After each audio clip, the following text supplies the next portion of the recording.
Now the question may naturally be asked, why is Bible scholarship necessary? On the moral level of Christianity, it is not necessary. But as the student increases his own knowledge, he becomes naturally desirous of understanding things which he has previously accepted or perhaps rejected. Secondly, a critical study of the Bible immediately introduces us to the larger field of comparative religion. This is important because it helps to liberate the mind from certain limitations which cannot be known or appreciated or understood until we begin to consider the possibility of a universal spiritual revelation. The critical Bible student must have an understanding of the sacred writings of other nations and peoples, especially those of the Near East, Babylon, Chaldea, and Persia, and of North Africa, the sacred writings of the Egyptians and the Greco-Egyptian restoration. Thus, by degrees, the study of the Bible broadens the religious perspective,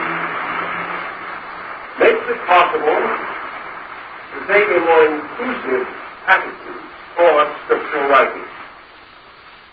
The advantage of this is immediate, in that it liberates the mind from restrictions and prejudice, thus freeing it for clear and direct thinking about important matters.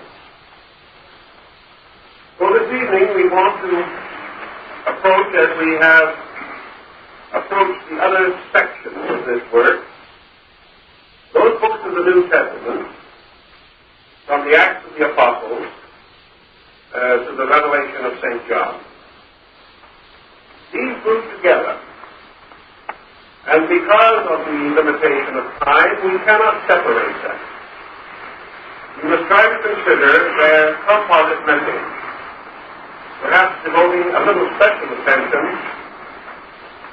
to the Romans and to the book of Revelation. The moment we pass from the evangelists, from the four books, Matthew, Mark, Luke, and John, to the Epistles, the Acts, the minor pastoral books, and the Apostles, we move from the foundation of the words of Jesus to those foundations which belong in the early period of the apostolic era. And from the Acts on, with the exception of Revelation, we are strongly under the influence of the work of St. Paul. There are exceptions also in the minor pastoral work, such as Jude and John. But in substance, these epistles relate to the life and ministry of Saul of Tarsus. And we must pause, therefore, to examine in a little detail at least the place of St. Paul in the descent of the New Testament tradition. If we are critical, we realize that the epistles of Paul were written between the years 58 and 65 A.D. The exact dating is probably impossible. But due to the references which relate to historical matters, we have this degree of orientation.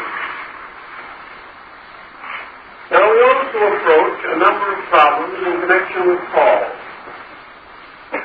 One of the most important of which is the psychological estimation of this apostle to the Gentiles.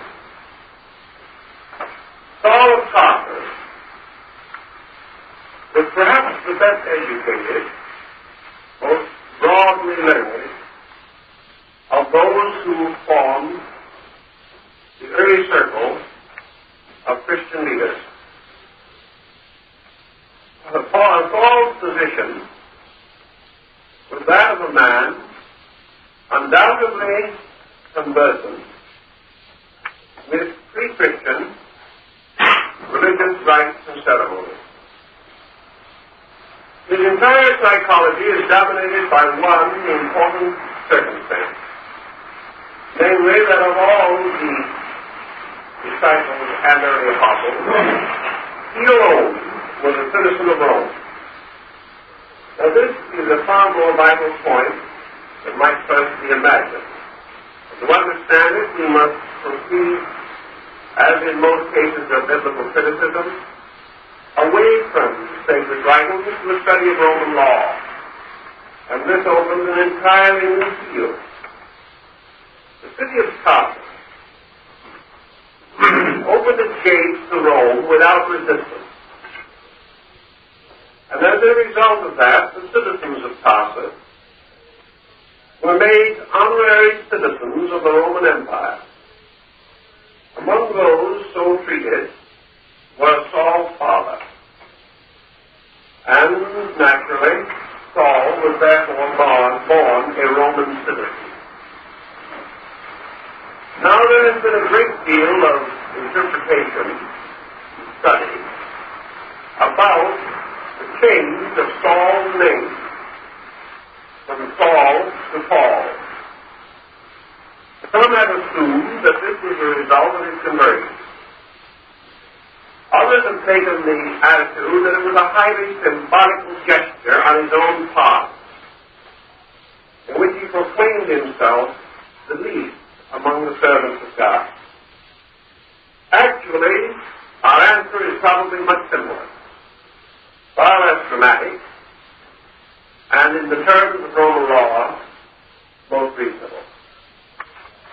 As a Roman citizen, Saul of Tarsus would have had a Roman name. He would have had a Jewish name among his own people, but he would have had a Roman name as a Roman citizen.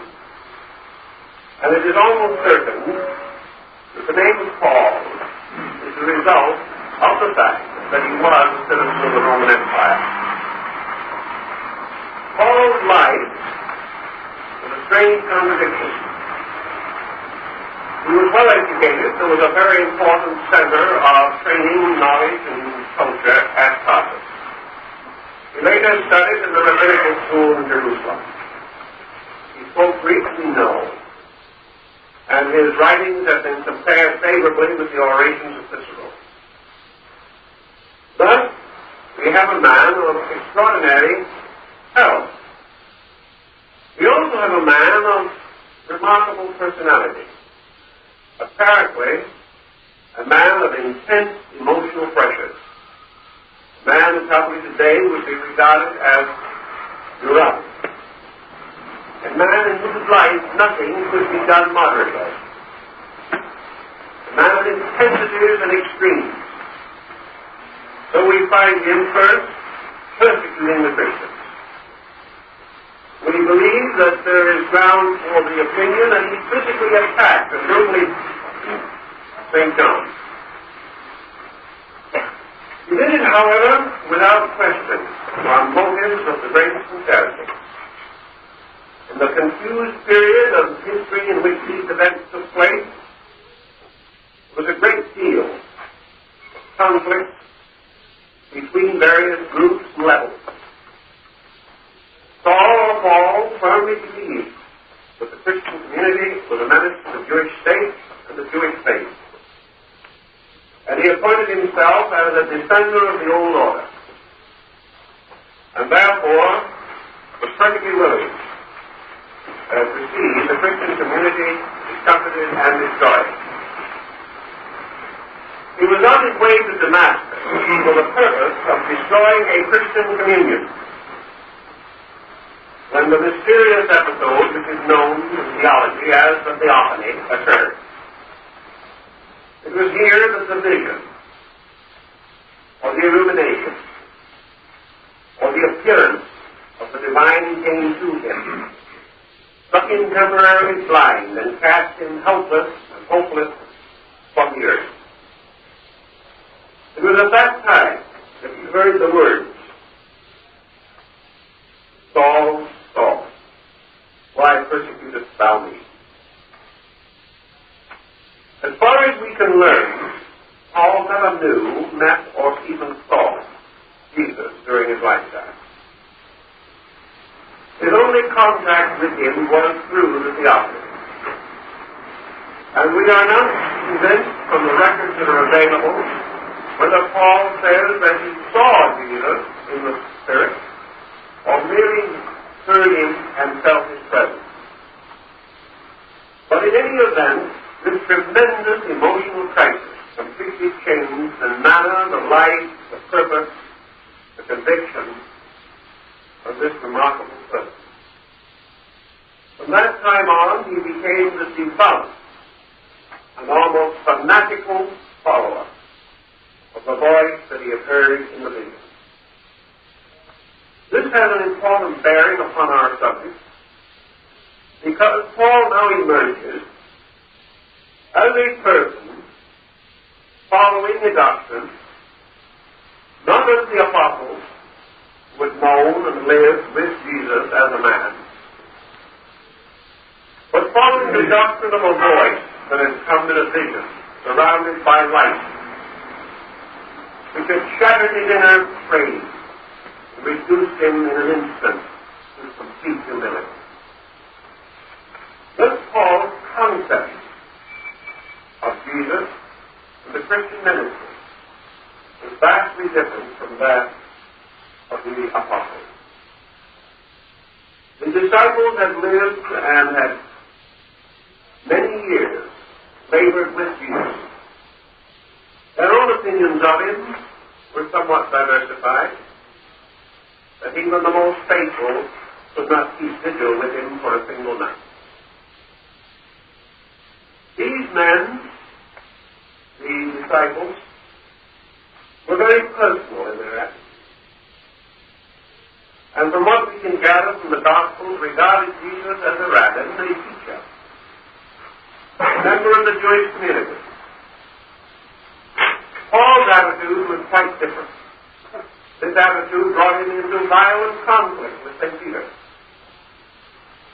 and resulted in a great deal of division between himself and members of the original group.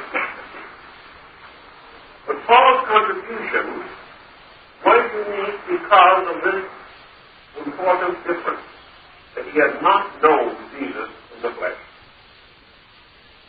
It was therefore possible for him to achieve a strange internal impersonality. This impersonality, this detachment, this transformation by the theophany of the concept of Jesus from a man, from a teacher, to a spirit, to a being in space, resulted in what is called the Christology of St. Paul. This Christology undoubtedly contributed a tremendous impulse to the future of the Christian religion.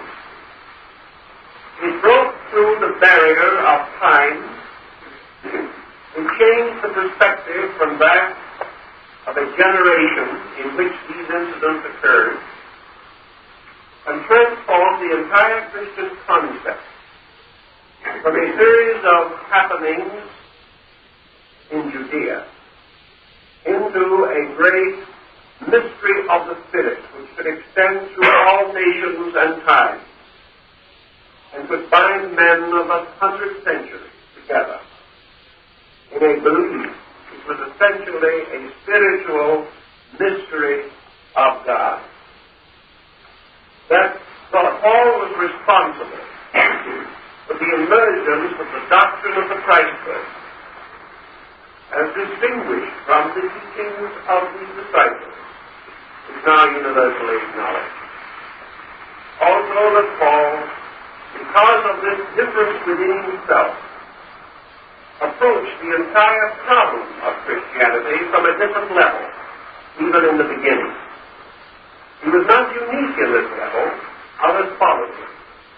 And the position taken by Paul was also accepted by nearly all of the classical scholars of the period, or the first few centuries of Christendom, who came into the faith from a high level of personal intellectual attainment, such as Dionysius of Alexandria, who became a Christian bishop, but remained a Platonist throughout life.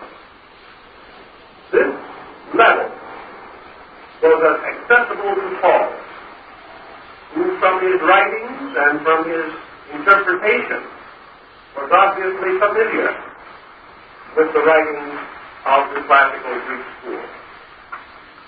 His very familiarity with these other systems caused him to be regarded with great suspicion by the other disciples, who felt that he was already taking away from them the intimate, personal concept of Jesus.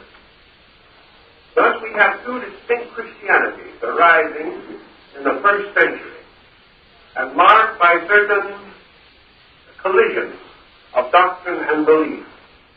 One of these we will call the Jewish Christian communion, which was strongly represented by St. Peter. And the other was the Hellenistic or Greek Christian communion that was always under the leadership of Paul or the Pauline teachers that followed him. Thus, sometime before the year 60 A.D., there was already a strong division within the body of the Christian community. This division never completely closed, and later at the Council of Nicaea and the Council of Constantinople, this break was widened to result in the gradual emergence of the Eastern and Western churches. The Western Church with its see at Rome, and the Eastern Church, Greek Orthodox, with its see in Byzantium. Thus, the very division of the Roman Empire gradually brought this clear line of demarcation between the two systems of thought. Another point which we must bring up in connection with St. Paul, because it has a bearing upon our subject, was his important journey to Athens as a teacher and apostle to the Athenians. And it is at that point that we find that interesting and remarkable episode of St. Paul at the altar of the unknown God. This again has been subject to a great deal of study, and there has been a question as to exactly how this should be interpreted. There was a plague in Athens, and offerings were made to many deities, and the plague continued.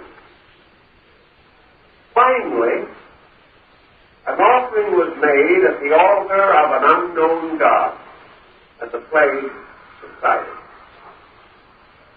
Students of the Bible have examined the Greek in this situation rather carefully, because it opens an interesting topic.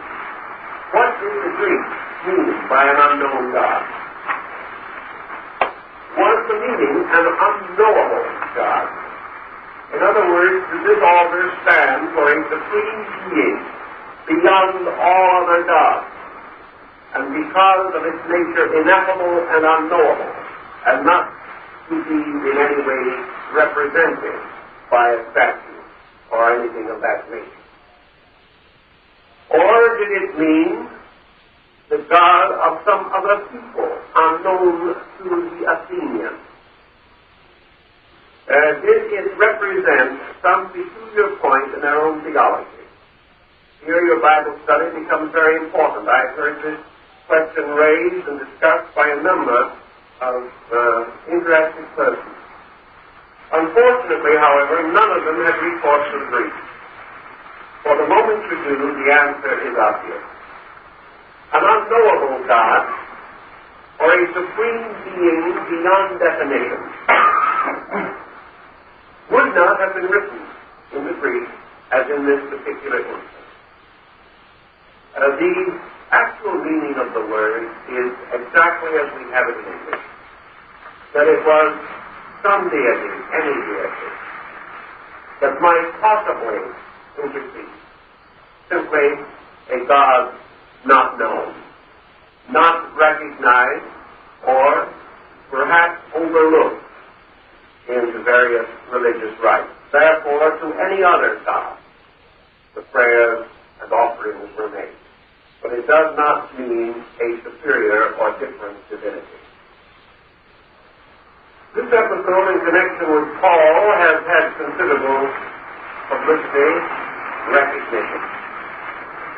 Another reason why, in the story of Paul, we have a man of such extraordinary evangelical fervor may again relate to his citizenship in the Roman Empire. Paul alone, of all this early group, had privileges. He had rights. He could not be condemned without legal trial. He could not be publicly flogged as Jesus had been, because he was a citizen of Rome. And Roman citizenship conferred the right of trial. And you'll remember that while in prison, the centurion came to him to flog him. And Paul reminded the centurion that he was flogging a citizen of Rome, and the centurion stopped immediately because it could have cost him his life. The citizen of Rome could only be brought to penalty by trial and by the full machinery of Roman law. Thus Paul was able to travel. He was able to demand certain attention. He was able to have liberties and rights of free speech and things of that nature, impossible to the others. This probably gave him a certain additional courage, made possible the more rapid expansion of his program.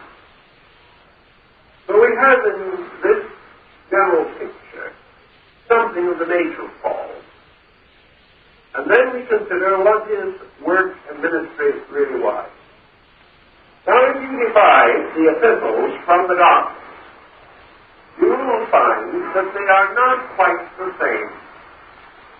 Their spirit is not quite the same. The epistles are infinitely more specific, more practical for certain purposes, more downward, and also are more abundantly large with the privileges of Roman law. The epistles were, for the most part, prepared for the various outlying congregations that were springing up, and which are referred to collectively in the Apocalypse as the seven churches which are in Asia. These communions arising in distant cities, in distant parts of the far-flung Roman Empire, were small communions. They were not powerful. They had no important churches. The term church in this case was hardly appropriate. Many times these meetings were held in the private homes of the common people. For the most part, these communions were out of touch with each other. And the great cycle of epistles was intended to help to draw these communions together, to keep them more or less in line, and to correct the irregularities which almost immediately appeared within these groups. Paul, as a sort of central distributing point, addressed his various epistles to the different groups, and a good example of these epistles is the Romans. We know from the general structure of this epistle that it was what we would call today a circular letter. In other words, the epistle to the Romans, by the changing of only a few verses, could have been sent to any one of the various churches. It was almost perfectly devised for whoever needed it, and was an unfoldment and exposition of Paul's concept of what was necessary for the maintenance of the communion. You will also observe that in the writings of Paul, references to the man Jesus are exceedingly infrequent. With him already the term Christ and our Lord Jesus Christ, or Jesus the Christ in the original, have become the conventional statement. Now, the general structure of the Christian society of that time can be deduced from the tone of the epistles and pastoral writings. We find every evidence that these communions were so widely scattered that they had the greatest difficulty in maintaining an orthodoxy, or in determining what constituted the proper Christian procedure. Also, most of the converts have been derived from other groups and other beliefs, and their orthodoxies were exceedingly questionable. Almost immediately, a series of compromises set in the early church.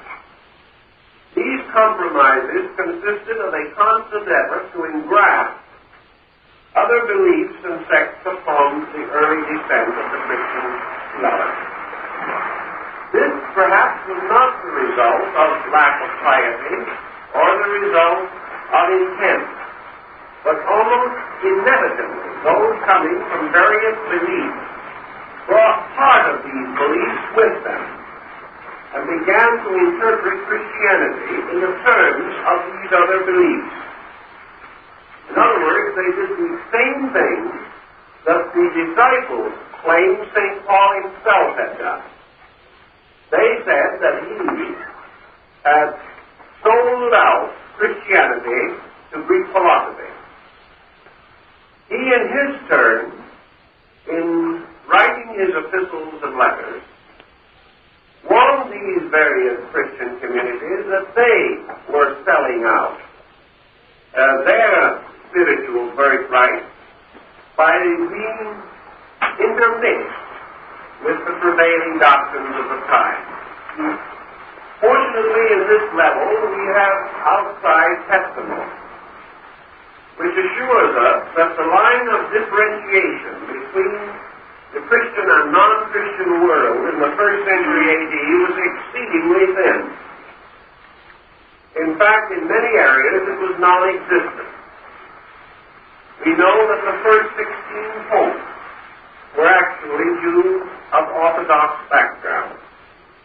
We know also that many of the leaders of the church in the first 3 centuries were Greek scholars or Egyptian scholars, that many of them had already been deeply imbued with other teachings and beliefs, even as late as St. Augustine of Hippo, who was a Manichaean and a Gnostic.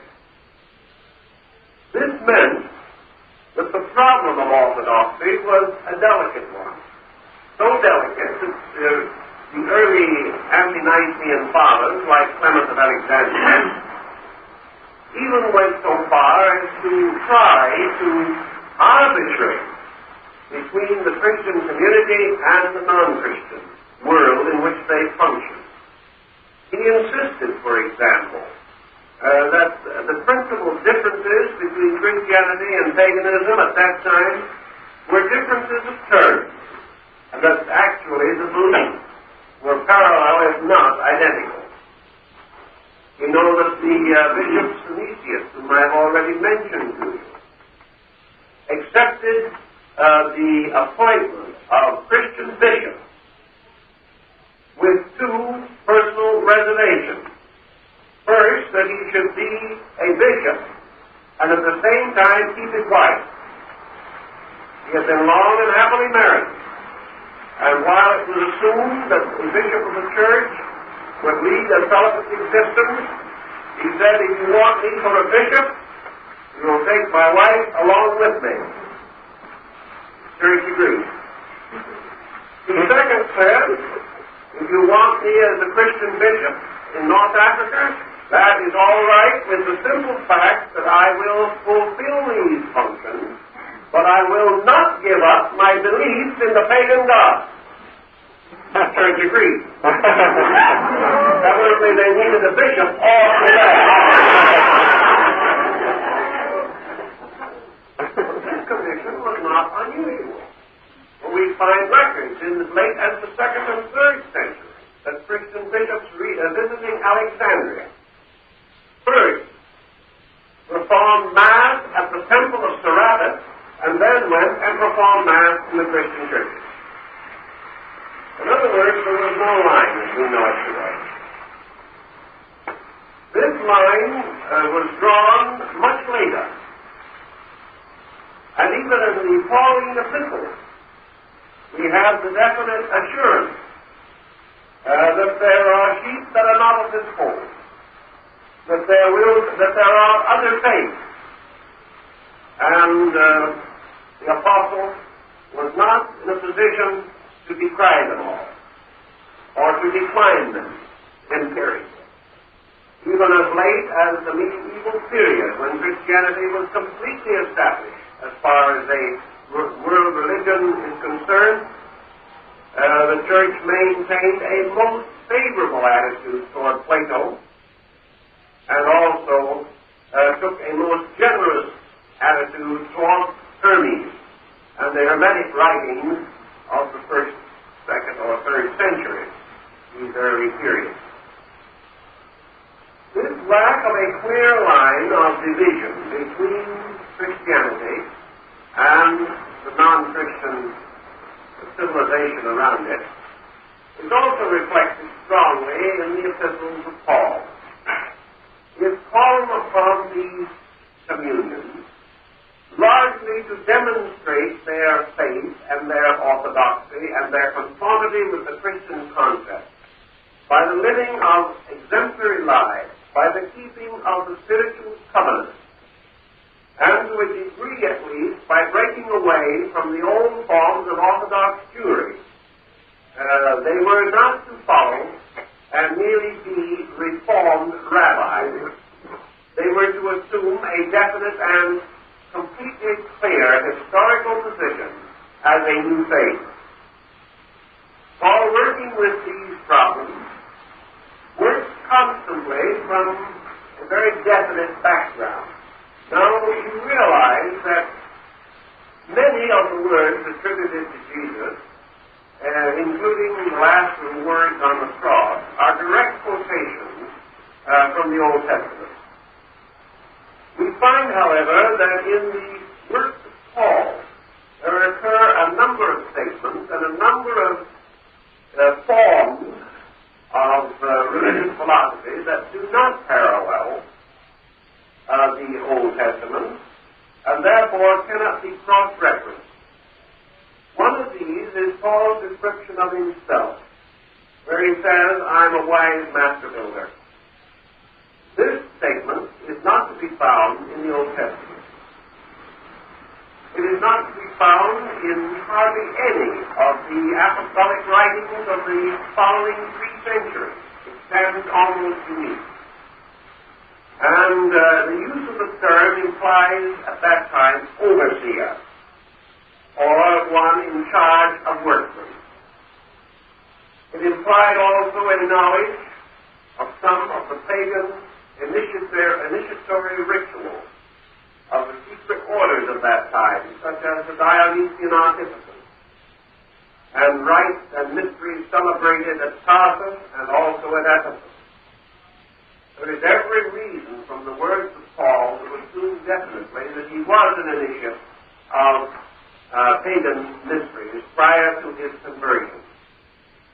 This well may be the key to the Pauline approach, because he was concerned primarily with a universal mystery, and his teaching has gradually gained in favor through the centuries until by the middle of the 19th century, most Christianity has moved onto a Pauline footing. A footing which meant that history was subservient to mystical revelation. that the great secret of religion lay within the individual, and that it was the Christ in you that was the hope of glory. This doctrine of the Christ in you does not occur in the gospel. Yet without it, the far-flung structure of later Christianity would not have come into existence. It was the motion of this concept, the Greek concept of the Logos, that by degrees overshadowed the personal problem and resulted in a series of critical situations arising within Christian theology, which in turn gave rise to the great councils of the Church, which attempted to reconcile the powerful differences between the Gospels and the Epistles. Yet the weight of reality seemed to rest heavily with the Epistles, because the content was bigger. The context was suitable to gradual unfoldment into a great world religion. It had all the necessary ingredients to spread and expand and to meet the spiritual requirements of other people. Here Paul, perhaps, was expedient, but the degree of his expediency we cannot tell at this time. Certainly Paul could not have been successful in Athens had he followed the exact teachings and beliefs that were being distributed by St. Peter. The Athenians, particularly the scholars, the legislators, the men of influence and power, would not have accepted the physical existence of a God. They would not have accepted the Jesus of the Gospel, literally and historically. They would, however, accept the entire story as paralleling their own great philosophic system, and would be perfectly willing to see a compatibility and even an identity between the Christos of Paul and the Logos of Plato. And because they were an educated and schooled group, and because this group had to increase within the body of the church, we know that the Greek Christian group expanded far more rapidly on an intellectual level than the Jewish Christian group.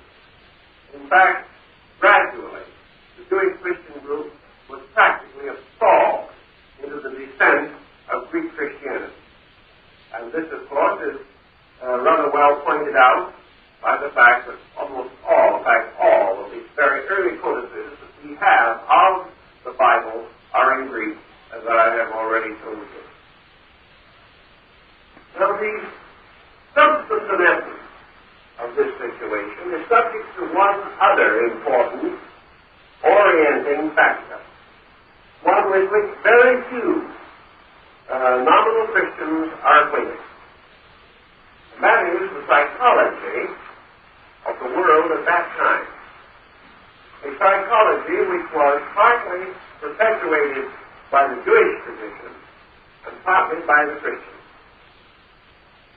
If you will study the Bible carefully, you will observe that throughout the New Testament there is a strong tendency to assume that the end of the world was at hand. There was no apparent conviction among these followers that the world itself would endure for more than 100 years. For most part, therefore, there was no consideration for the future. There was no consideration for the upbringing of children. There was no consideration of importance for marriage. There was no plan for the development of a society or an industrial or economic concept of life. From other non-religious sources of that period, we know that the world was then under a very heavy pessimism, and that men of different beliefs and various nationalities were all certain that the world was coming to an end. Thus, the millennium was practically at hand, and the last judgment and the division of the quick and the dead was not something to take place far off in the future, but something that might be daily and hourly expected. And as part of this prophecy, the Jewish people felt was fulfilled with the fall of Jerusalem. And there was this broad conviction that the end of time had come, and that all these doctrines had a peculiar imminence. Paul seems to have generally shared this belief. He does not seem to have had any clear vision of the unfoldment of a church over a long historic period. He does not seem to have provided any machinery, for instance, or the actual descent of the apostolic succession, or any of the other important issues that later confronted theology. He does, however, give us, as I've said, a concept of Christianity that immediately escapes history, and therefore could be perpetuated even though the end of the world did not come. Perhaps we may feel that the end of a world did come, and that there was such a great and important change in the entire tonality of human civilization, that an old order or an old way of life or an old era or an old age is terminated. In any event, however, the Gospels are filled with the emergencies of the moment, and these are extended through the Acts and through a large part of the Pastoral Epistles. Things are imminent, things are immediate, and the long-range provisions that should have been made were not made.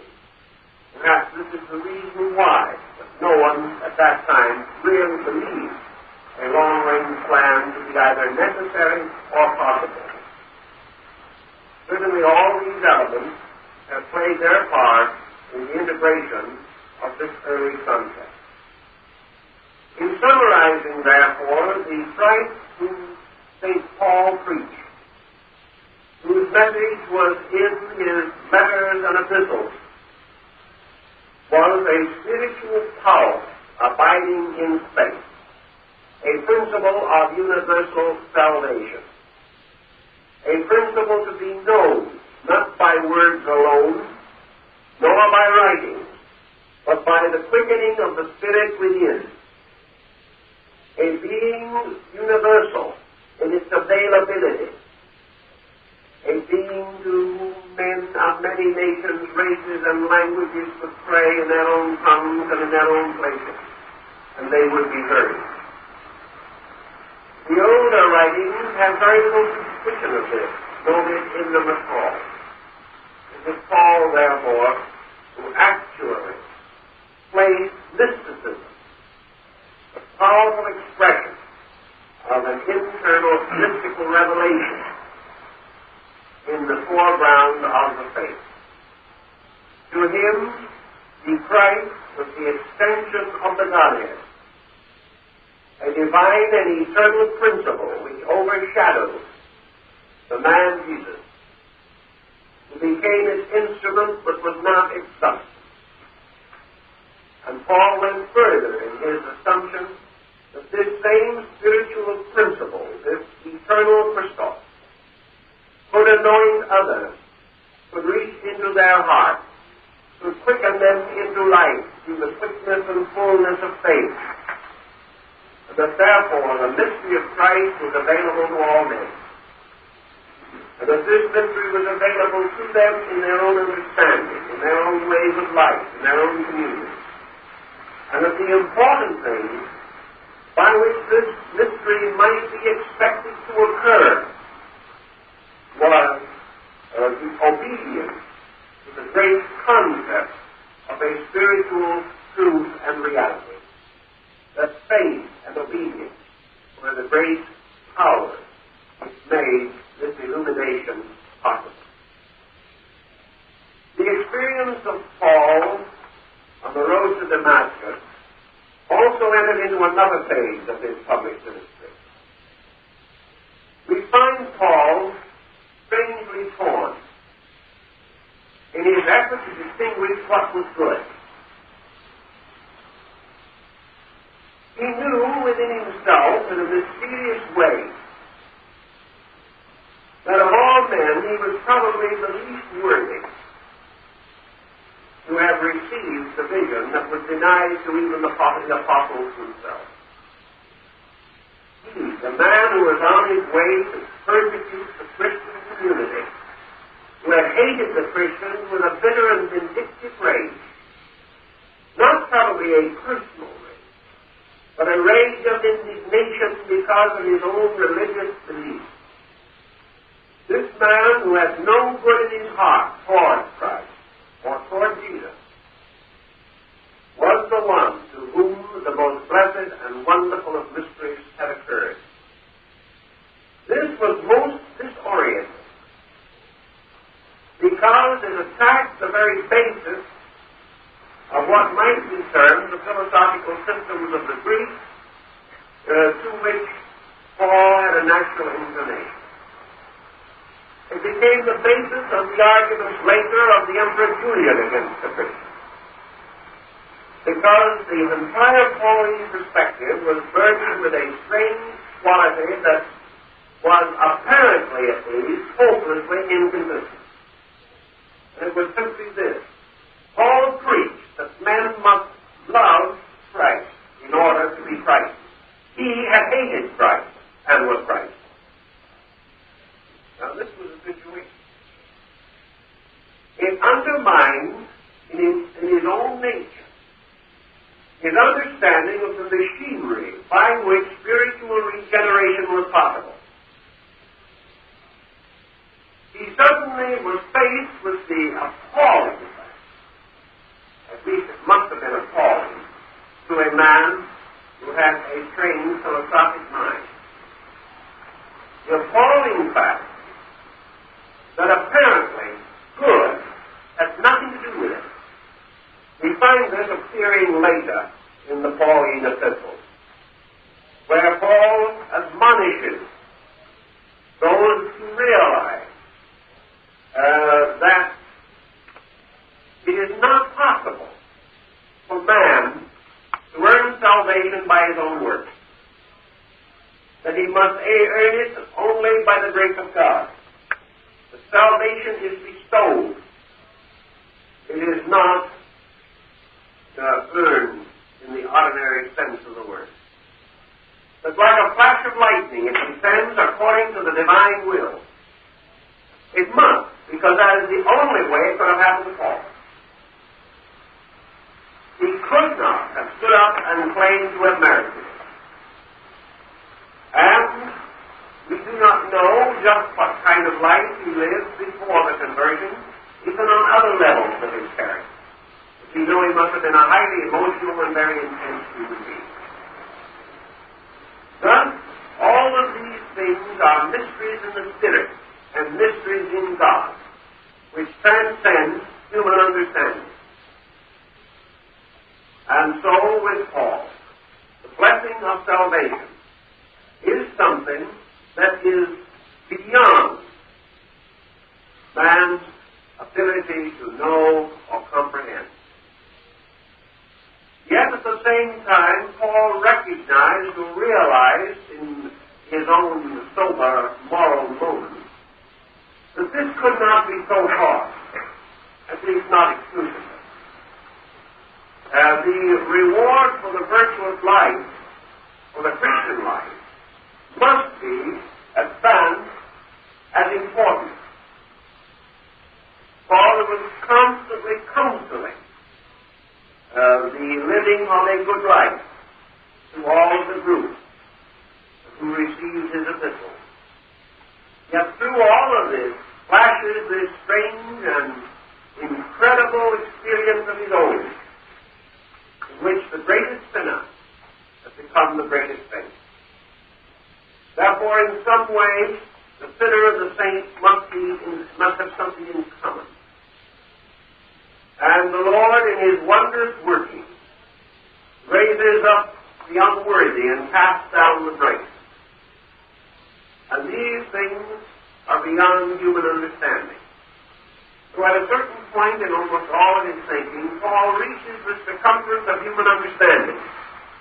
Then he is lost, and the rest must depend upon the grace of God. Thus we have this teaching which later resulted in numerous complications in the Christian world, because it emphasized the inconsistency of the greatest sinner being the greatest saint, and caused Julian to ask why it was that in the non-Christian rites men were accepted only because of high moral character, whereas the Christian communion invited the sinner and the backslider and said he was peculiarly welcome. This conflict continued on and did not end until the final closing of the pagan schools in the Roman Empire about the 6th century by the Emperor Justinian. Thus we see that Paul's philosophy was shattered, broken, and a bit fragmentary by the time he began to really integrate his various writings. And his answer was the inevitable answer of the mystics, namely that these things happen, that they happen by the will of God, and that man must accept this will. And so we find him preaching self-abnegation, humility, preaching the rejection of all worldly knowledge, preaching the rejection of worldly honor, and the complete dedication of the individual to the fulfillment of his inner spiritual emergency. The epistles then unfold with the various admonitions which became essentially the teachings of the church. Gradually, Paul intensified the boundaries of orthodoxy. He made it stronger and stronger what the Christian could do and could not do in terms of the community of non-Christians which surrounded him. Most of all, he must attempt to preserve with purity this mystical tradition which had been given to him. Paul also became concerned with the problem of the resurrection of the flesh and the nature of the state of man after death. This is one point on which the church has never actually come to any general understanding. In fact, the church itself has refused to make any statement concerning the condition of man after death, except such statements as might be reasonably or rationally inferred by the doctrine itself. In the beginning, there was no actual discussion of provision. The concept of lost souls came in quite a bit later. The after-death state of the devout Christian was simply described by the 1st century and 2nd century authors, writers, as being the extension of the pious man's life beyond the grave. The acceptance of immortality is implied, but not clarified. It is, however, sufficiently present to justify most of the Church's feelings and doctrines about it. The earliest doctrine was that after death, the devout Christian would pass into a world in which he was nearer to God, in which his own inner sensitivities and abilities to know and understand and appreciate and worship and venerate would all be intensified. That by the very fact of death, his enlargement of knowledge of spiritual things would follow, and therefore that in his after-death state, He was nearer to God, nearer to truth, and more capable of conscious obedience to the divine will. That summarizes approximately the first opinion of the Christian communion on this subject. The Christian belief had a place beyond the grave, a house of many mansions, in which the redeemed and those who had served or had been martyred would find reward and recompense. The early Christian communion, up as late as the 3rd century, definitely and distinctly believed in the physical resurrection of the flesh. They went so far as to preserve the bodies of their dead in a crystalline fluid. They did not, like the Egyptians, remove the viscera and embalm, because they believed this would interfere with the resurrection of the flesh. But up to the 2nd and 3rd centuries, this doctrine was strongly held, for it was believed that the end of the world was imminent, and that the baptized, those who had died in the faith, would rise in the bodies which they had occupied. Therefore, the early Christian communion also forbade the cremation of the dead.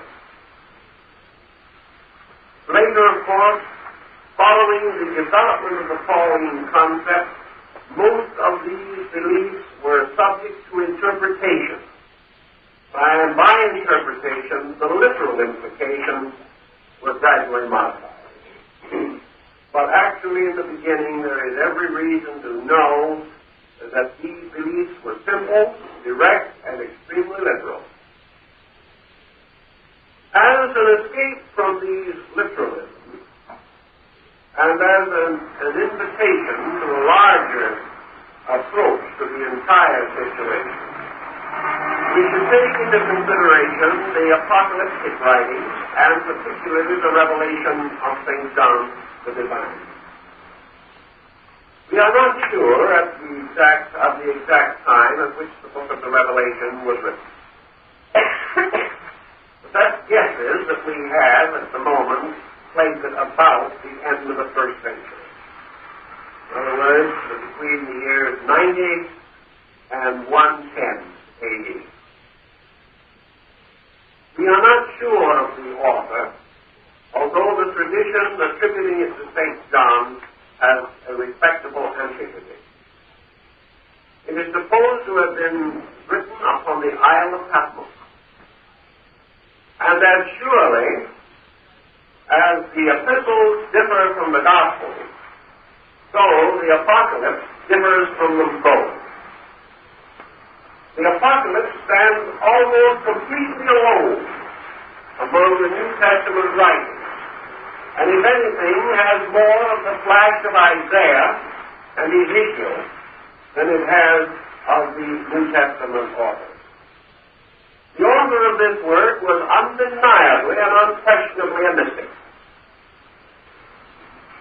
Just to what degree his mysticism was Orthodox Christianity is open to a large dispute, because there is very much in the work that suggests heavy indebtedness to other beliefs.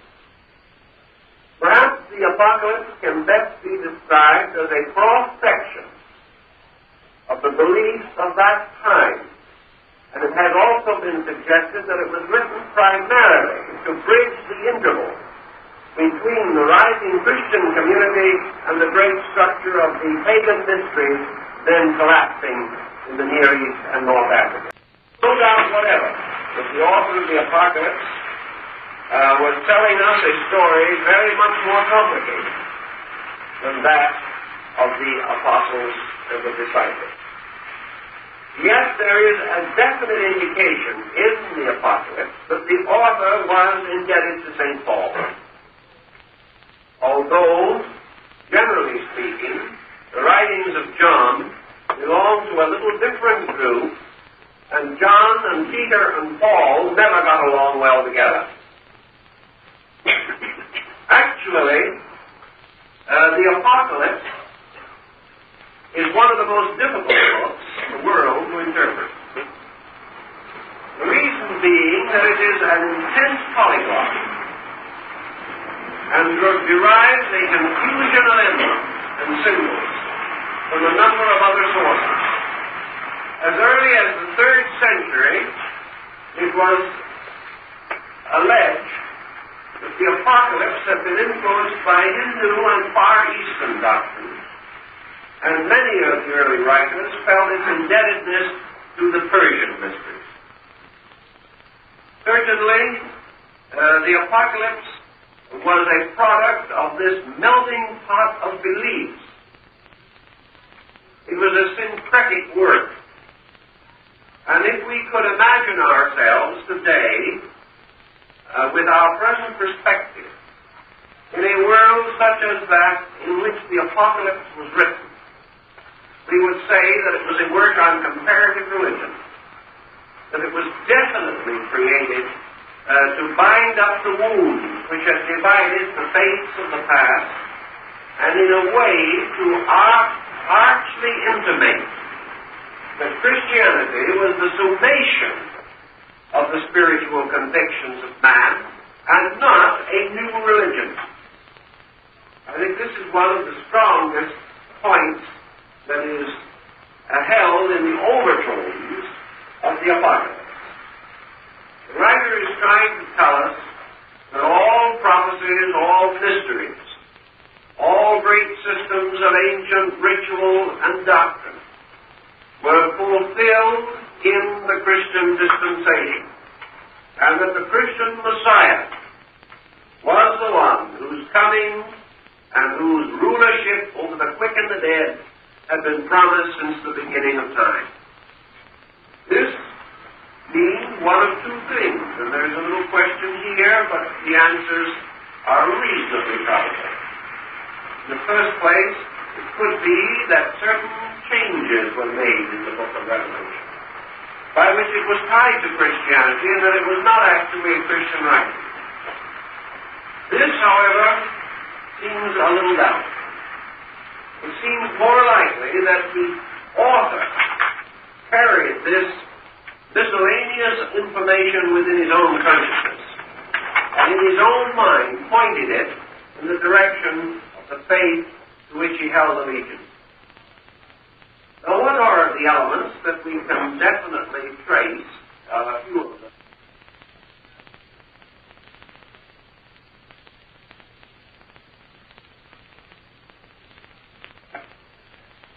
For it is in this rite that we have the Hierophant standing in the midst of the 7 candlesticks, holding the jewel of stars, girdled in white, with a two-edged sword coming from his mouth.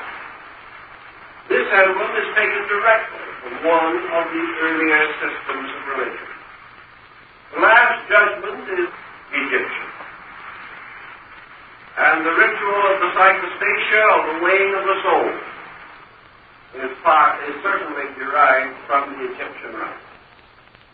The small stone upon which is written the name which none may read but the one to whom it is given is borrowed directly from the Greek rites of Eleusis, for it was in this rite that the patrona, or small stone bearing the name of the candidate, was used, and its symbolism explained and identified. The 4 horsemen of the Apocalypse most certainly refer to the 4 yugas of Hindu philosophy, that follow each other like the Greek ages of gold and silver, bronze and iron. All of these symbolisms can be traced without great difficulty to their original sources. Now, there's been a strong tendency in the last 200 or 300 years to attempt to interpret the Apocalypse as a prophetic work, relating to the descent of nations and kingdoms, and the attempt to identify the various beasts and monsters of that book with kingdoms and nations and empires of the historical world. I think that this is a wrong interpretation. I do not think the original author had such a concept because he was also a millennialist. He did not expect the world to last another 100 years. His predictions and prophecies dealt with a symbolism within himself. And this symbolism is an effort to unfold the mysteries of the universe as they were understood and known in his time. Two possibilities develop in connection with the study of the Epistles. Either that these visions themselves were highly symbolical, that in dreams and visions, which could be explained perhaps today on the level of analytical psychology, the scribe faithfully reported that which had appeared in his inner consciousness. The second possibility is that he himself created or applied symbolism to conceal or to partly reveal meanings, and that he was consciously and intentionally drawing symbolic pictures to conceal the actual facts which he wished to secretly perpetuate. Both of these concepts have some merit. Certainly we know that the story of the Apocalypse is based upon the Greek and early Latin concept of the universe as preserved in the phenomenon of Aratus of Sole and the sphere of Miscellaneous. Aratus of Sole, who was one of the great astronomers, his work was evidently known to St. Paul, because he is the only pagan author quoted by St. Paul. And the line, "and we are his children," is taken from Aratus of Sole. The Aratus concept of the universe was what we know today as the geocentric concept. And the revelation of John creates a series of symbolism involving this concept. The universe is divided into three sections, of which the lowest is elementary, consisting of the spheres of the four elements: earth, fire, air, and water, represented by the cherub of Ezekiel and by the mysterious Merkaba of ancient Jewish mysticism. Above the orbits or levels of the elements are the orbits of the seven planets, as represented by Aratus of Sole. In this system, the sun occupied the fourth orbit, and the orbits consisted of those of the Moon, Mercury, Venus, the Sun, Mars, Jupiter, and Saturn. These were the seven planets known to the ancients. Above and outside of these was the great wall of heaven, the firmament, which was itself divisible into three distinguishable layers, of which definitions are left to us partly by philosophers as early as Pythagoras, and finally coordinated and integrated by Ptolemy of Alexandria. These three were called moved upon each other, these three orbits beyond the planets, and were called the firmament or the celestial orbits, or the first motions of the stars, for it was here that the fixed stars had their thrones.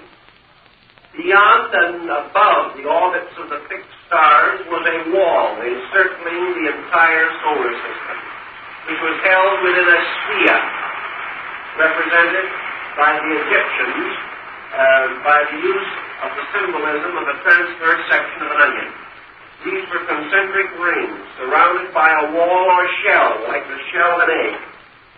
And outside of that shell, beyond the sphere of the fixed stars, was the empyrean, or the heaven world. And in this heaven world was the celestial city of the eternal God. And this city was on the shores of the Shemayim. And the Shemayim was the water which is above the firmament, or the crystal sea, which is described in the Apocalypse. For it says in Genesis that the waters which are above the firmament were divided from the waters which are beneath the firmament. And the Shemayim was the superior water of heaven, or the water of life, which flows forever from the throne of the Eternal.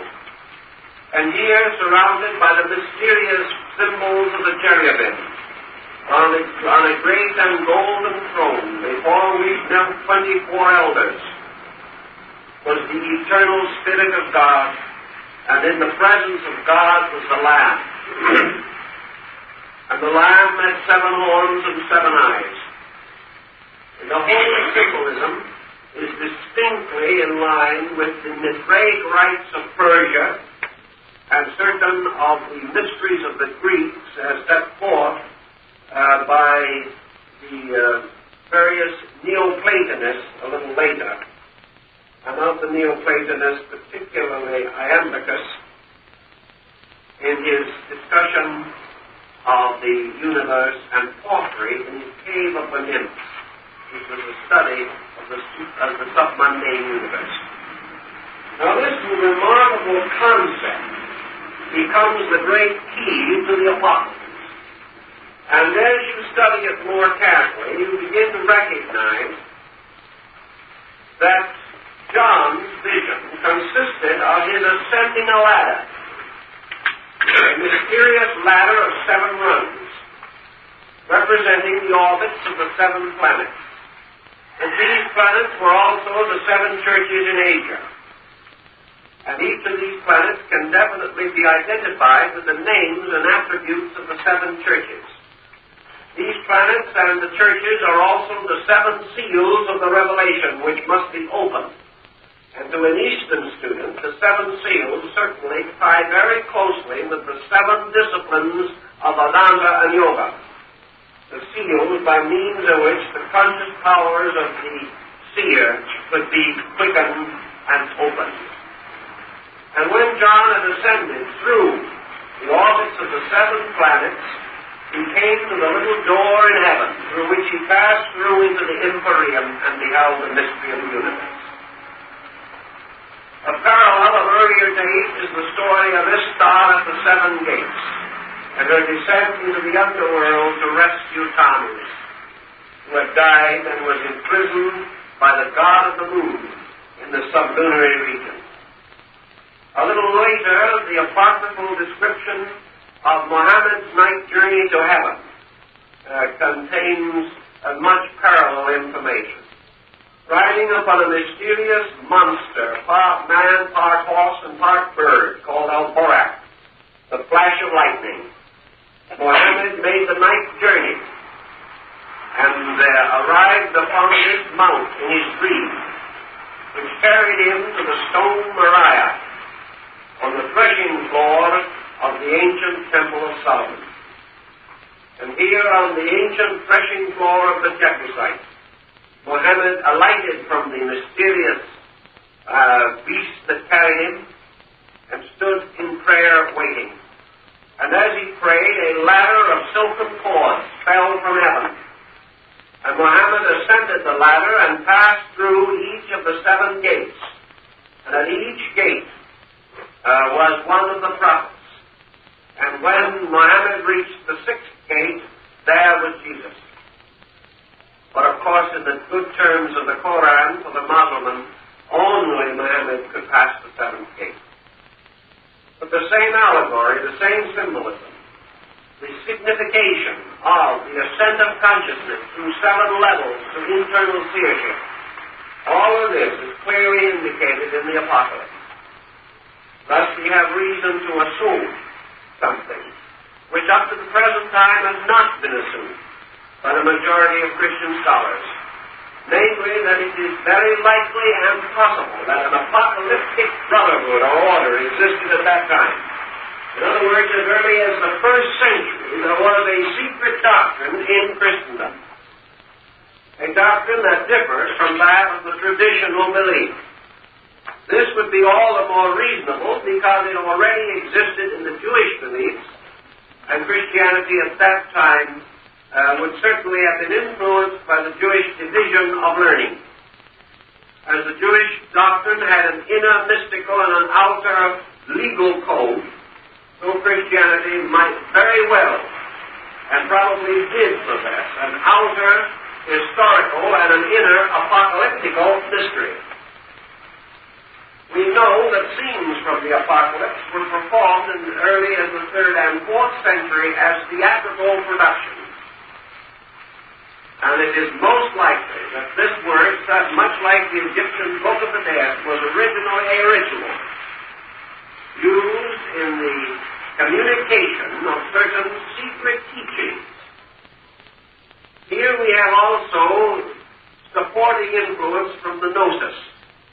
And Gnostic Christianity has been pressed back by the recent discoveries near Talamata in Egypt, and is now known to be much earlier than was originally thought, particularly its religious books.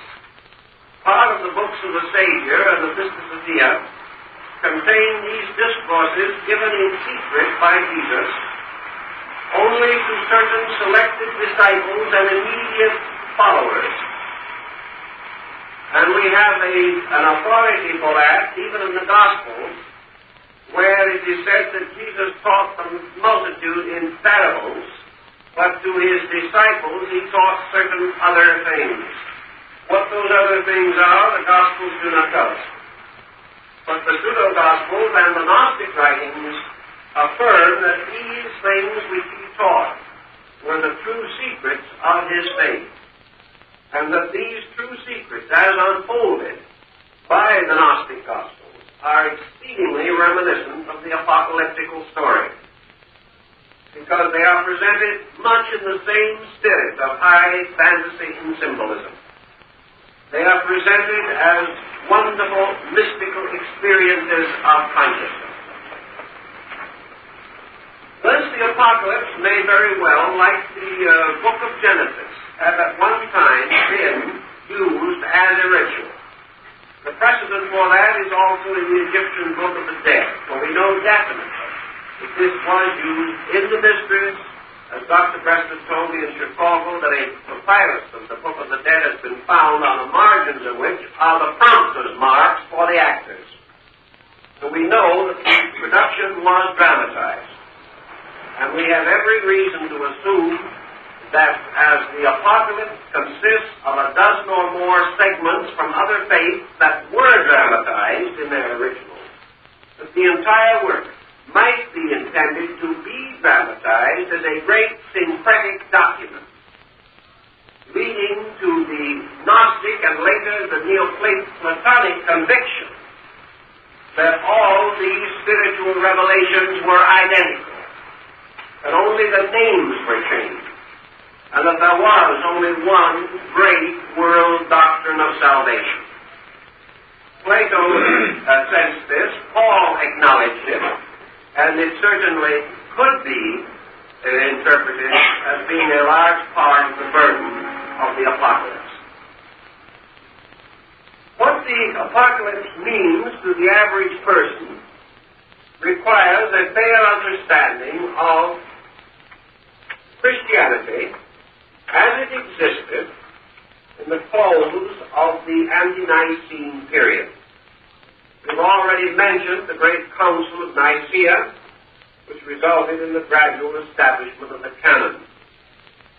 But prior to this period, we know, as I have said, that the boundaries of the faith were indistinct, and that therefore a number of other beliefs and doctrines were imposed upon it, to become so completely identical with it that it is almost impossible to distinguish the various degrees of originality. We may, however, definitely assume from the Gnosis and from other early sources, for example, that it was not until about the years AD 60 that the followers of this new faith were called Christians. And that was only one mention of it. It occurred once, known to have been so used. Not before and not again for more than 100 years. This one reference, therefore, indicates an important point, but does not establish a solution to our problem. Otherwise, the entire group was always is referred to as the group of the Nazarenes. The original name of the Christian communion was the Nazarenes. The Nazarenes were therefore held in some ill repute because of the fact that that group and that area had been notable for the production of visionaries, mystics, and those of doubtful orthodoxy under the Jewish law. The Nazarene communion, therefore, was a Jewish communion with progressive, somewhat non-Jewish ideas. These ideas took greater and greater form until finally they broke away. But that break was not completed even during the lifetime of Paul. It comes considerably later. But the breaking away was continuing. Now we know that at that time, these churches or communions were so isolated and so far removed from each other that undoubtedly some of them were totally lost. Gradually, the various faiths of the area absorbed them. But in so doing, absorbed also some of their ideas, so that we had a number of schismatic groups representing minglings of Christian and non-Christian beliefs in various proportions. If the Christian proportion dominated, the group was simply heretical. If the Christian proportion did not dominate at all, then the group remained essentially pagan. But there were many levels and degrees of the Christian communion at that time.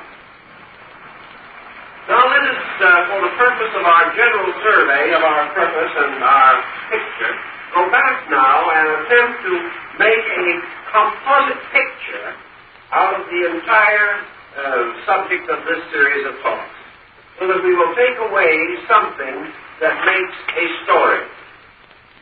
We have discussed the Pentateuch, by which the Jewish law was established under the Torah or the books of Moses. But this law essentially was the law of a monotheistic deism, a law which declared that the law of God and the law of man were identical, and that the entire system of Jewish life, personal, religious, economic, industrial, historical, was based upon the religious concepts and writings. That the Torah or the law was followed by a great unfoldment, and that this unfoldment developed through the application of the laws to the psychological emergency of the Jewish nation, which gradually developed and resulted in the development of the prophetic and mystical writings, which we now associate with the patriarchs and the prophets. That in turn, the entire story gradually took upon itself a mystical atmosphere, and the emergencies and needs of the Jewish soul in bondage, the tremendous pressures of persecution on the outside, the intense distress due to uncertainty of how their God could leave them naked to their enemies, resulted gradually in the rise of a strong mystical tradition in Israel, a tradition which was consummated later in the Kabbalah and the Mishnah. And that this mystical tradition has as probably its most complete unfoldment the story of King Solomon's temple and the building of the universal house of mankind. We then move into the New Testament pattern, where we contact, first of all, the Gospels as we know them. And here we find a strong and powerful revision of the Torah. We find the emergence of a teacher, known to Christianity as Jesus of Nazareth, known probably to the Talmud as Jehoshua ben Pandira, a man who attempted not to go against the law and the prophets, but to fulfill them, and who taught a powerful doctrine developed from the sources of the Nazarene and the Essenes.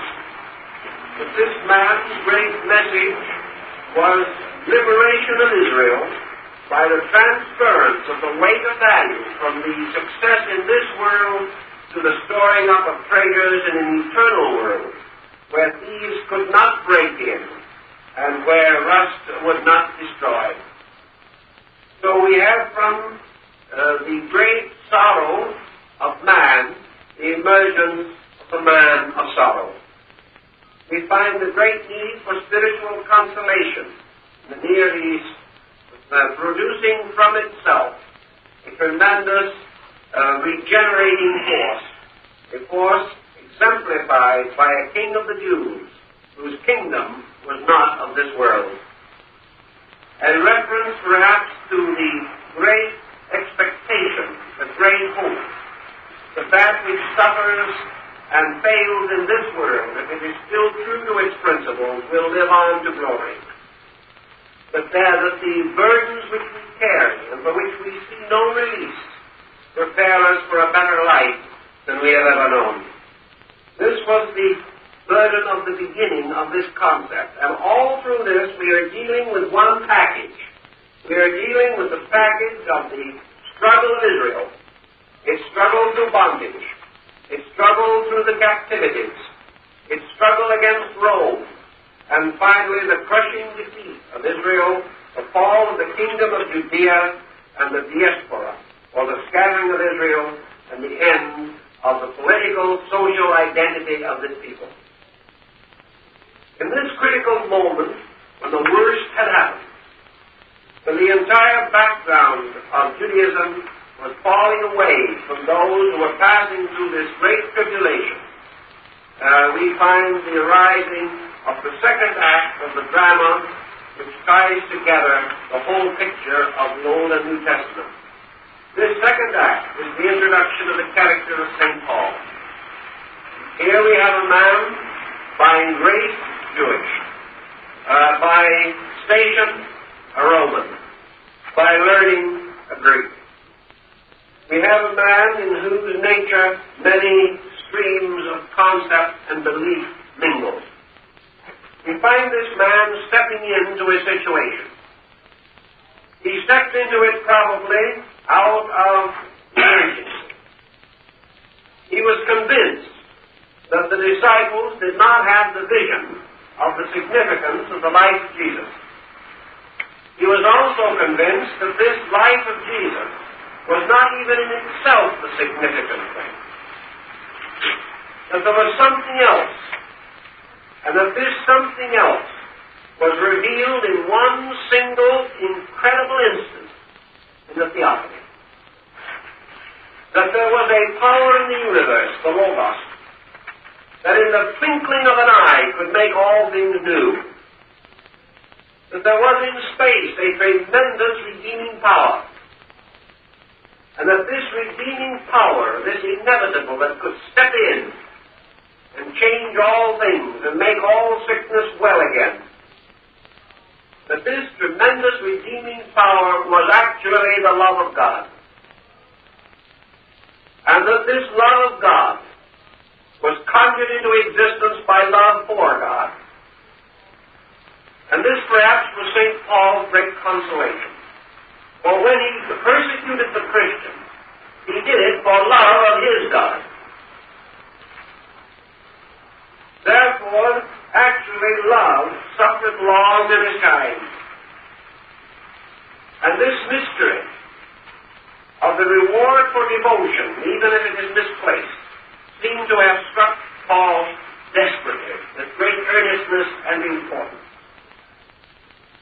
And as a result of that, he became conscious of a universal good, a universal reality, which he may have already sensed in pre-Christian studies in other schools and systems. Perhaps he also realized that this power that had come to him had been previously reported of men like Pythagoras. That these divine men were divine because of a tremendous divine power moving through them. He experienced this power. And in the experiencing of it, he discovered that neither words nor symbols were adequate. That nothing could be done except this tremendous, complete acceptance. And that this, in some mysterious way, was the true Christianity. That this was the lesson that Jesus sought to teach, but which the disciples did not understand. They saw him, Jesus, as a man. Paul saw him as a mystery. And that this mystery was actually the mystery of the love of God. And that it was this love of God that sustained Jesus and made possible to him the complete sacrifice of his life for that divine love. And that the Christian, therefore, wore one Christ, is one in whose spirit, soul, and understanding abideth now these three: hope, faith, and love. And the greatest of these is love. Now, in the Old Bible, they use the word charity. But this is from charitas, which actually means not to give somebody something, but to cherish, and is another form of the word love. So that love, rather than charity, is a correct translation of the original. And so Paul experienced in the theophany the sudden and immediate and complete, unquestioned love of life. Love of this mysterious thing which had overwhelmed him with its mercy and overwhelmed him with its love even while he hated. And out of this came the dream that Paul attempted to expand through his great missionary journeys and through his preaching to the whole world. He taught that wisdom was not so important, but the important thing was the simple and complete act of religious love. That in some mysterious way, love releases. And that which it releases is God's love in all things. And so Paul sought to teach an experience in God, a lifting up in the Spirit.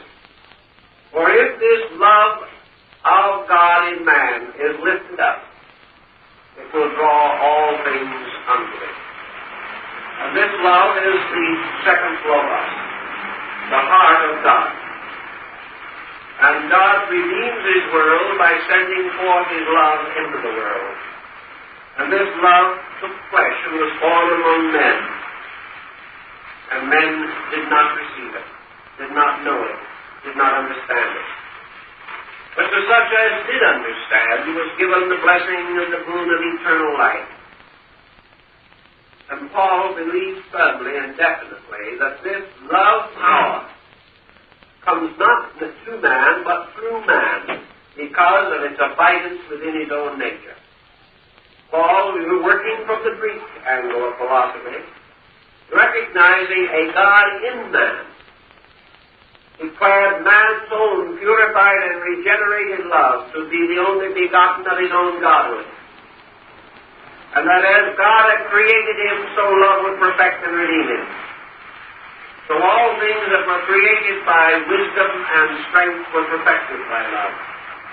And therefore, that love in a spiritual sense is the Savior, the Regenerator, and the Redeemer of all life. This was the burden and substance of his message.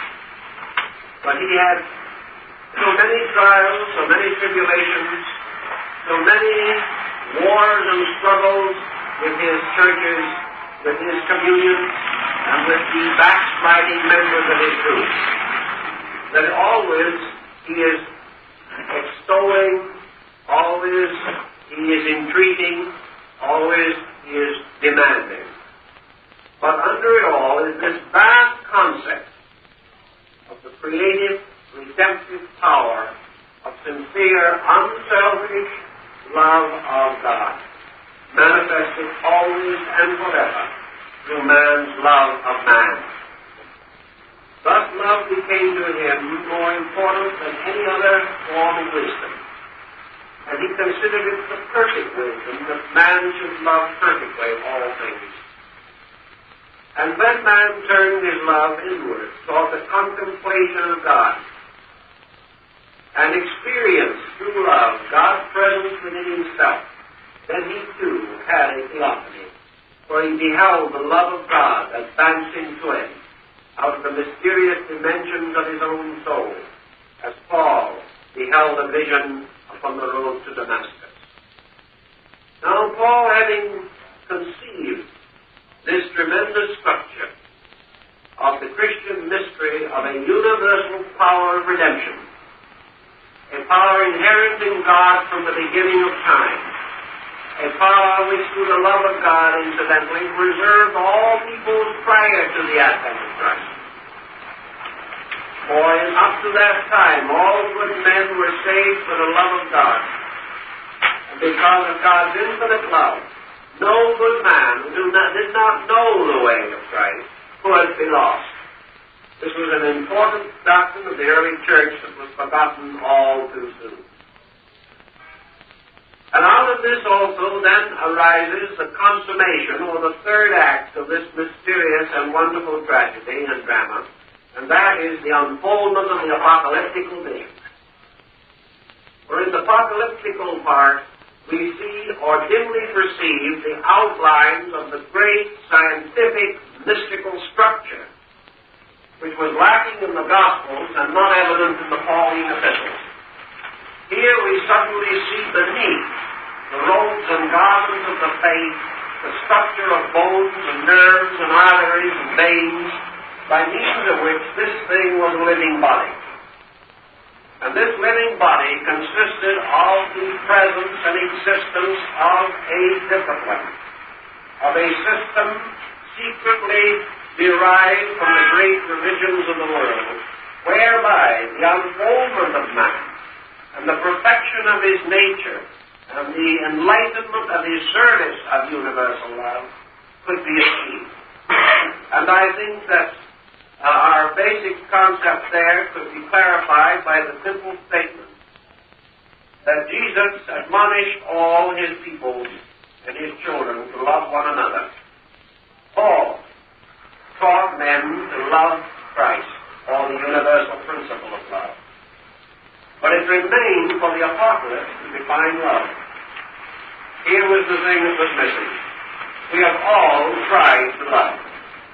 We have tried to love on a human level, and we have tried to love on a religious level, but we are somewhat confused. We do not know what love is. We perhaps learn most of it in moments when we most forget ourselves in the service of others. But still, the perfection of love, the direction of its full measure and intensity upon those things totally worthy, demands the same that we have in the Orient and in other parts of the world, and that is the development of a great system of discrimination, that we may choose the right, and that we may have the courage, the strength, the wisdom, and the understanding to know what is right, even though we desire unselfishly to serve and preserve the right. We must all, as Lincoln said, serve the right as it is given to us to know the right. But the disciplines of the apocalypse remind us that there is a way by which the individual, through internal development, can come into the conscious knowledge of God's will, and therefore attain the consciousness of obedience. That up to that time men see through a glass darkly, but then face to face. And this is, of course, the difference in the ancient rites between the mystai and the apotai. In the Grecian mysteries, the lesser rites, the candidate was placed before a veil through which he could dimly see the altar beyond. The mystai were those, therefore, or the mystics who saw through a mist or through an obscuration. But the apotai were those who saw face to face, and from whom the veil had been removed. And this, of course, is again a rather definite indication that Paul was acquainted with the rites of the Epistles mysteries. But in the Apocalypse, we find the story and the study of the complete internal mystery of human regeneration, set forth in the strange symbolical sciences of the ancient religious rites. Thus we find in the Apocalypse that which is necessary to complete the system. And that, of course, is the exact way by which an end can be accomplished. In the Gospels, we have Christianity as a religion. In the Epistles, we have Christianity as a philosophy. And in the Apocalypse, where is the last place you would ever expect to find it, you have Christianity as a science. But the science is concealed in symbols, in secret language, in order that the rules, because they are inevitable and inflexible if properly used, will not pass into the keeping of those who are unworthy. So the more exact the system, the more completely it is hidden by symbolism. But in the Apocalypse, we have the story of the internal transformation of human consciousness, just as surely as we have it in the Uttara Gita and in the great commentaries of Yoga and Vedanta. Thus we have in the Christian situation a complete picture. A picture which derives its cosmogony originally from the Old Testament, its anthropology from the New Testament, and its psychology in the prophetic writings of both Testaments. We have the story of the gradual building up of the great syncretic doctrine, a doctrine which must sometimes be re-unfolded or brought back again into the understanding and knowledge of men by painstakingly reversing the system by means of which it was obscured. This means that through the study of comparative religion, we are coming into a fuller understanding of biblical meaning. It means, therefore, that through the mingling of various religions of the East and West, through the increasing understanding of East-West religious and philosophical indebtedness, little by little, the concept of a great coming world religion begins to emerge.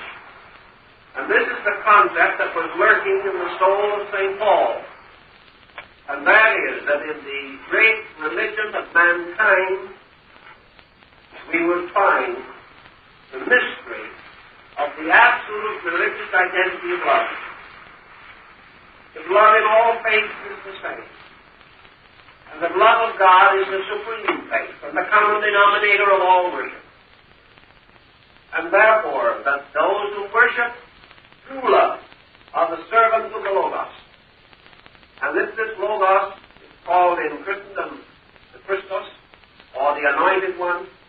It is also the Maitreya of Buddhism, which desires before all nations. It is Ahmed, the mysterious Messiah to come of Islam. It is any and all things that relate to the preservation and salvation of the world through good.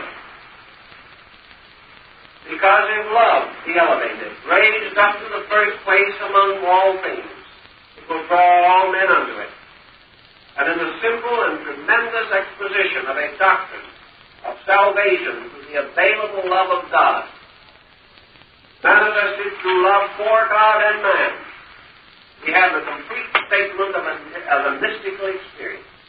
This was the experience which Paul felt. This was the experience that he could only put into the words of his time and place. But he knew that it was timeless and placeless. He sensed that. And by that sensing, he gave us the beginnings of a greater possibility for the Christian faith. And he also gave the world a faith that could grow and could survive 20 centuries. A faith which in turn must continue to grow until it reveals from itself that which is its great secret, namely Christ in a mystery. And that mystery is universal love as the panacea of all the world's woes. And the new heaven and the new earth, the Son of Man coming in glory. For this Son of Man who is to rule over and redeem the 144,000 of the saved represents love, which is the firstborn of the God in man. and the firstborn God-man in the world. Thus love to Paul was the Logos, power which took creation and perfected it, which brought it back again, fulfilling the mysterious curse of Eden, making possible the resurrection of the spirit and the flesh. And even today we know that the very sick flesh has been resurrected by love alone. And so love suffereth long and is kind, and it fulfills its works, and it achieves all things, and it comes in glory to rule all men in the day of the great transformation. And this is the secret of peace. This is Paul's answer. That the final solution to all things is that when men should love one another, in that day the golden age is reborn. That is the millennium. And it does not come because men have not attained it. It cannot come until it comes as it did Paul through a mystery in the Spirit. Through something that happens along the long road of life. A vision. A sudden stroke in darkness. A sudden voice speaking out of the pathway which we follow. A voice calling us to a higher destiny. Paul's life is itself highly symbolical. Man's resistance to truth and his final acceptance of it. And in the complete picture of the Bible, therefore, we have two great pillars, the law and love. The greatest of these is love. And in the old dispensation, we have the dispensation of a universe ruled by sovereign law. The new dispensation, the universe ruled by love. But not a love that breaks the law, but a love that fulfills the law. And a love in man which makes him realize that the law is lovable, and that all things which the law demands of man, he should graciously bestow of himself by love of God, so that man by love learns to obey, and in so doing, the law is transformed into grace. This, it seems, is the burden of the story, and more time and thought can be expended upon it. But this is the best we can do with you in the time that we have. So we thank you very much for being with us for this series, and hope that you have found it worthwhile.